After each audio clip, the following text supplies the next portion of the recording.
What's up, guys? Hope you all are having an amazing day. Welcome back to the channel.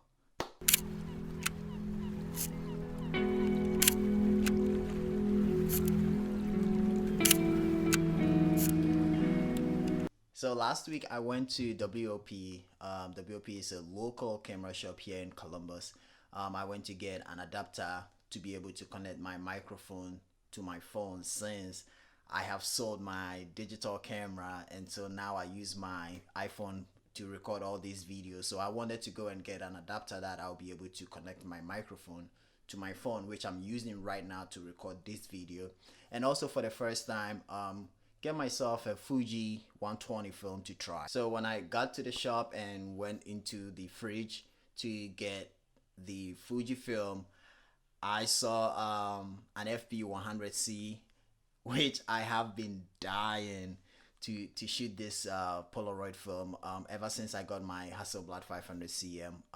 I've been really dying to shoot one of those, and so instead of buying the Fujifilm, I decided, why don't I just buy this FB 100C, because it's very scarce to find, especially in local shops. Sometimes you will not find them at all, and then on eBay it's super expensive. So I thought that was the opportunity for me to be able to get to try it, even though it is expensive than the Fujifilm that I was going to get. But I thought maybe I'd rather not buy the Fujifilm, so I can use some of that money to add to whatever amount it was to be able to get the Polaroid film. Now, because of how excited I was to rush home, get home, and shoot this film, I drove very quickly to the house, went to grab my Hasselblad and the Polaroid back that came with it, and decided to load the film. And then it seemed bigger than the space that the cartridge of the film is supposed to go in, and I realized that I bought the wrong size. Like, I bought a 4x5 FP100C instead of buying the 3.5 by 4.2 that is supposed to be for the Polaroid bag that I had, which is the Hasselblad Polaroid bag 100. So it didn't fit. So stupid of me. Instead of looking, I just, because of how excited I was, I didn't look. But when I took a photo of it and sent it to my friends in the group chat and told them, oh, finally I am going to shoot a Polaroid, one of my friends, Sean, he actually recognized that it was a 4x5 and said it to me. But I think I was just so excited to pay attention to what he was saying, and so I decided to ignore that and just say, oh yeah, it's 4x5, but it's the Polaroid back is big and it's going to fit. That I was an idiot. It didn't work at all. One of my friends, Nolan, he has a dark room here in Columbus, and he also shoots a lot of film.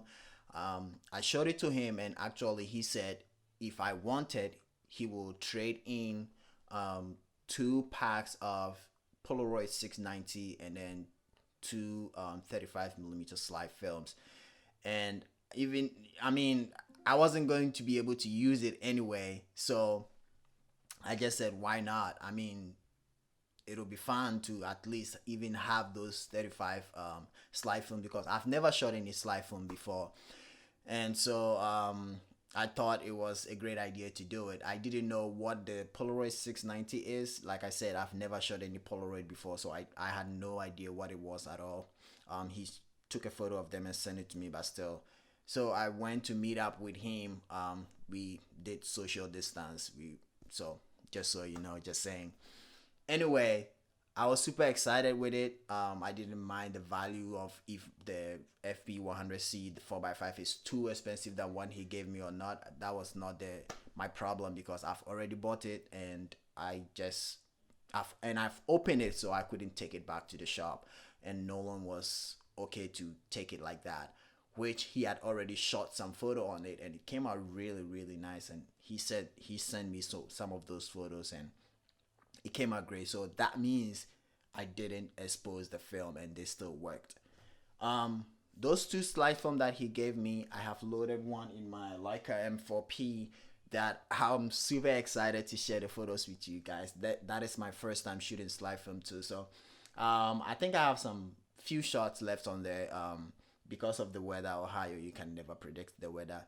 2 days ago it was super nice, and yesterday it was a little bit cold, and today it's like rain all day. So when the weather turns out a little bit better, I'll just go out there, walk around the neighborhood, and then finish the row and share it with you guys. I'm super excited about that because of how, like I said, excited I am to shoot this film after I went to meet Nolan and I got home. One of the Polaroids, well, I mean, both of them is expired Polaroids, obviously.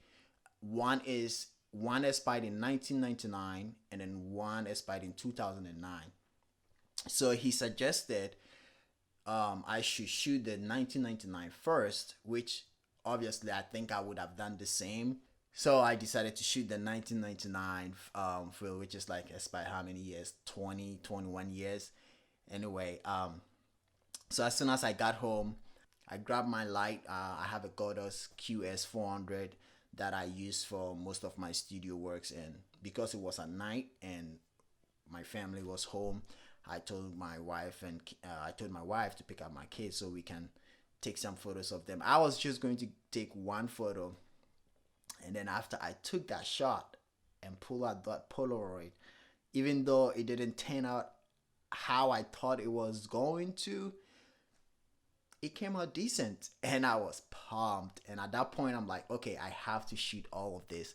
I shot that row in our living by the kitchen table, grabbed the light, brought it to the studio, and set up a backdrop. I'm like, I'm just gonna shoot the rest of it. So I was using my Godos QS 400 to light the scene, and when I read the meter, it was telling me to shoot at f11 at 1/25th of a second, and also the speed of the film, the Polaroid, was 80.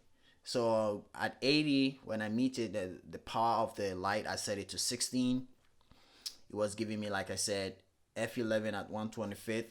I was supposed to compensate the time, but I decided to shoot it at box speed and just see what the results gave me. So took the first shot, laid it down and let it develop for 1 minute and 30 seconds. I did that because mostly when I see people shoot Polaroid, mostly that's like how long they let it develop, either 1 minute or more. Correct me in the comments if I'm wrong, but I let it develop for 1 minute 30 seconds, peeled it.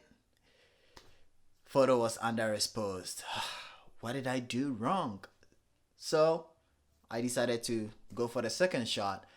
And then for the second shot, because the first one was underexposed, I decided to shoot this one at f8 at 1/60th of a second, and also set the power of the light to 8, which means more light.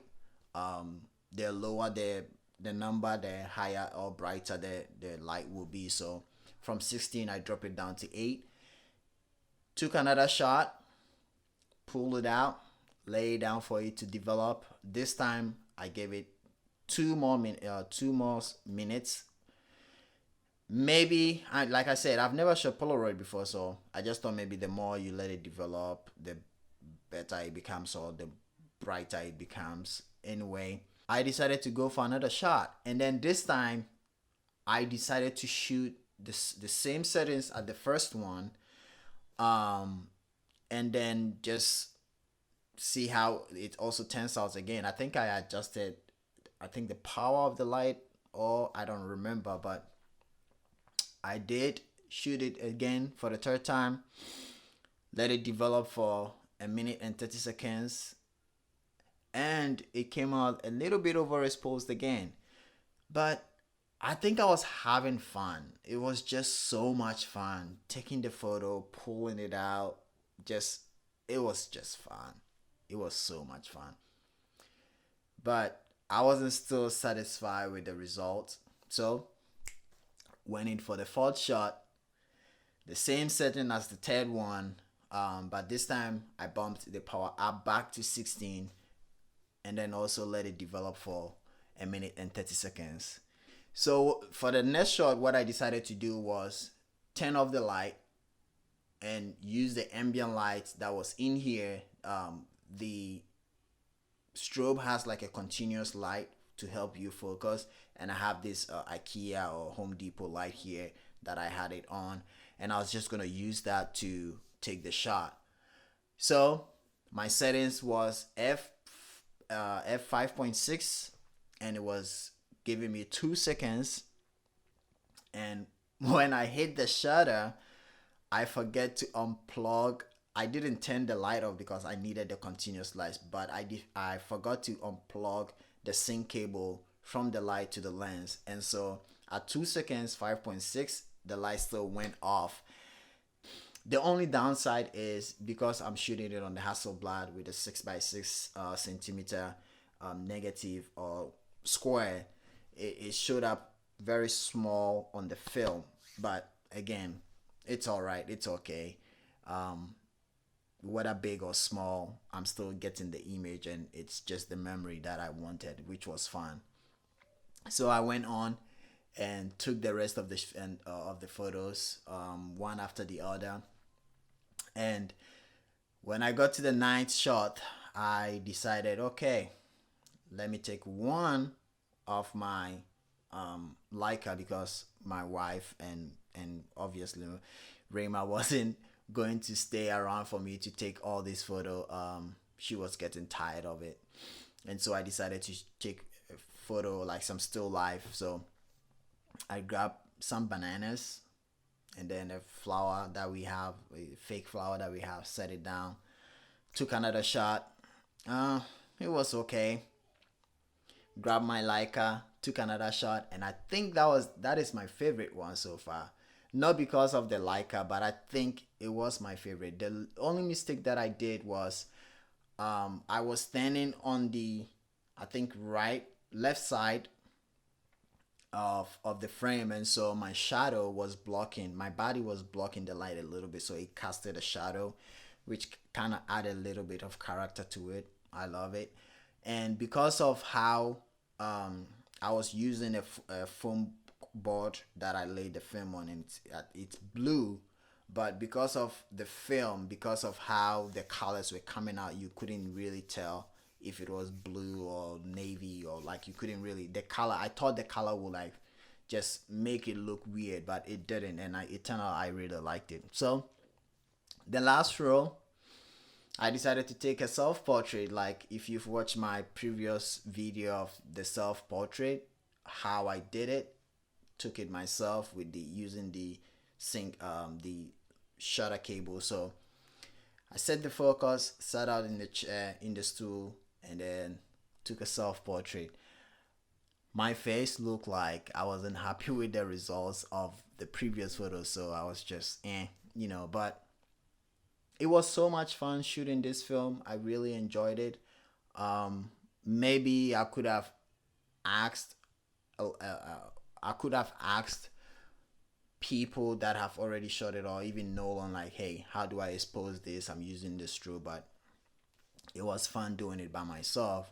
Learning some things that I've done, some mistakes. Now I've asked them, I've showed them some of the results.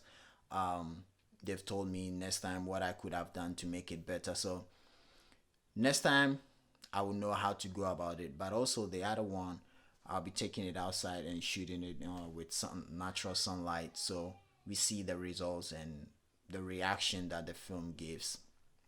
Anyway, this is all that I wanted to show you guys and tell you guys. It was a really good and great feeling and experience. Thank you guys so much for watching. If you like to follow me on my Instagram, it's kboatin_street. Or you can also follow me at the Film Digit. That is where I share most of my color work. So these Polaroid photos are going to be posted there. And then if you want black and white photos, you can also follow me on kboatin_street. If you love black and white photo and you shoot film, I also have a film community account which is film on monochrome. So if you want to come join this community, and it's fun. 2 days ago I posted something on a story about your favorite film and why you shoot it, and the response was great. We had a really great chat on there, some amazing results and some shocking ones. So if you like to be on there, go follow that account. Use the hashtag film on monochrome or tag us in your photos so I can reshare them and inspire people to keep shooting film and keep shooting black and white film. So thank you for watching. Subscribe if you haven't yet. I upload videos every Monday. So subscribe if you haven't yet and hit that notification bell so you don't miss any future videos. And I'll see you guys in the next one. But until then, go hit the street. Be safe out there. Keep your distance. Practice the social distance. Take some beautiful photos and share with us all. And don't forget, always create to inspire. See you guys in the next video.